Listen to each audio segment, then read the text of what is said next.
குற்றக்குடைய நேயர்களுக்கு சுப்பிரமணியனின் அன்பு வணக்கம். சமூக நீதி என்று இன்றைக்கு ஓங்கி பேசுகிறார்கள். அதை நாம் வரவேற்கிறோம். அது நிச்சயமாக தேவையானது தான். ஆனால் இதற்கெல்லாம் வித்திட்டவர், அதை முறையாக செய்து காட்டியவர் எம்ஜிஆர் அவர்கள். அதை மறைத்து விட்டார்களே தவிர அந்த கட்சியைச் சேர்ந்தவர்கள் கூட அதை பிரச்சாரம் செய்யாமல் அப்படியே விட்டுவிட்டார்கள். சமூக நீதி என்று சொல்லுகின்ற பொழுது இதை எம்ஜிஆர் தானே செய்தார் என்று சொல்லுவதற்கு அவர்களுக்கு துணிவில்லை. ஏனென்றால் அவர்கள் கூட அதை பேசுவதற்கு மறந்து விட்டார்கள். ஆனால் இன்றைக்கு சமூக நீதியை தூக்கி பிடிக்கிறோம் என்று சொல்லுகிறார்கள். வரவேற்க வேண்டியதுதான். ஆனால் அது எல்லோருக்கும் பொதுவான ஒன்று. திராவிட இயக்கத்தினுடைய கொள்கை. எம்ஜிஆர் ஆட்சிக்கு வந்ததுக்கு உடனேயே ஏற்கனவே கிராம முன்சிப் கணக்கு பிள்ளைலாம் இருந்தாங்க. நம்ம பழைய காலத்தை பார்த்தோம்னா அது பரம்பரை பதவியாகத்தே இருந்தது. ஒருத்தர் அப்பா இருந்தாருன்னா பின்னாடி மகன் தான் வர முடியும், வேறு யாரும் வர முடியாது. அந்த ஒரு நிலைக்கு முற்றுப்புள்ளி வைத்து அந்த கிராம முன்சிப் கணக்கு பிள்ளையும் இப்போ தேர்வு மூலமாக தேர்ந்தெடுக்க வேண்டும் என்று சொல்லி அதற்கும் இந்த இடஒதுக்கீட்டு முறையை கொண்டு வந்து யார் வேண்டுமானாலும் அந்த பதவிக்கு வரலாம் என்று தேர்வு மூலமாக கொண்டு வந்து எல்லோரையும் சாதி வேறுபாடு இல்லாமல் அந்த இடஒதுக்கீட்டு முறையிலே அந்த இன்றைக்கு எத்தனையோ பேர் கிராம முன்சிப் கிராம நிர்வாக அதிகாரிகளாக மாறியிருக்கிறார்கள் என்று சொன்னால் இந்த சட்டத்தை முதலாக கொண்டு வந்து தேர்வு வைத்து அன்றைக்கு அவர்களை அந்த பதவியில் அமர்த்தியவர் புரட்சித் தலைவர் எம்ஜிஆர் அவர்கள் தான்.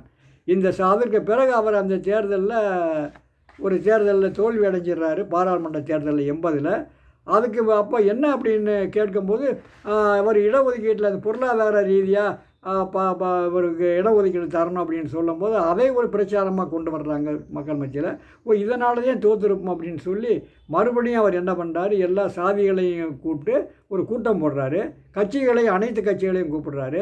அந்த கட்சியில் எல்லாருமே சொல்கிறாங்க, இல்லை நீங்கள் சாதி அடிப்படையில் அந்த பழைய பொருளாதார கொள்கையை கொண்டு வரணும், நீங்கள் அந்த இடஒதுக்கீட்டு கொள்கையை கொண்டு வரணும், பொருளாதார அடிப்படையில் அதை வைக்கக்கூடாதுன்னு சொல்லும்போது அதை ஏற்றுக்கொள்ளுகிறார்.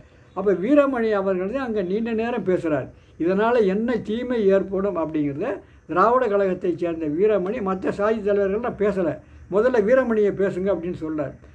வீரமணி அவர்கள் தான் அதை திராவிட இயக்க தலைவராக திராவிட கழக தலைவர் பேசுகிறார்.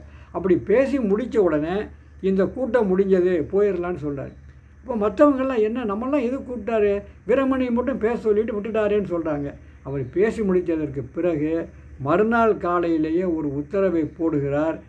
பொருளாதார அடிப்படையில் என்று நான் சொன்னது இனிமேல் இருக்காது. இதுவரை இந்த சாதி இடஒதுக்கீடு என்பது பொருளாதார ரீதியில் என்பது ரத்து செய்யப்பட்டு இது அந்த இடஒதுக்கீட்டு கொள்கை இடம்படும் என்று சொல்லிவிட்டு அதுவரை 31 விழுக்காடாக இருந்ததை 50 விழுக்காடாக உயர்த்துகிறேன் அப்படின்னு அன்றைக்கு அறிவித்தார்.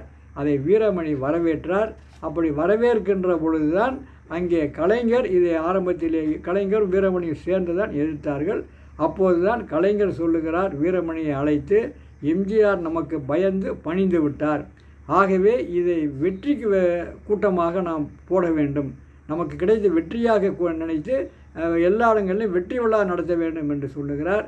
அப்போதுதான் வீரமணி சொல்லுகிறார், இல்லை, எம்ஜிஆர் நீ 31% இருந்ததை 50 விழுக்காடாக மாற்றியிருக்கிறார், ஆகவே நாம் இதை எதிர்த்தோம் என்பது உண்மைதான், ஆனால் அதை வெற்றி விழா என்று நான் கொண்டாட விரும்பவில்லை, நீங்கள் வேண்டுமானால் வெற்றி விழாவாக கொண்டாடி கொள்ளுங்கள், நான் எம்ஜிஆருக்கு நன்றி அறிவிப்பு கூட்டமாக நடத்தப் போகிறேன் என்று சொல்லி தமிழ்நாடு முழுவதும் இந்த இடஒதுக்கீட்டு கொள்கையை அன்றைக்கு மாற்றியதற்காக 50 விழுக்காடாக கொண்டு வந்ததற்காக எம்ஜிஆருக்கு நன்றி அறிவிப்பு கூட்டத்தை திராவிடர் கழகம் நடத்தியது என்பதை இந்த நேரத்திலே சொல்லி விடைபெறுகிறேன். நன்றி, வணக்கம்.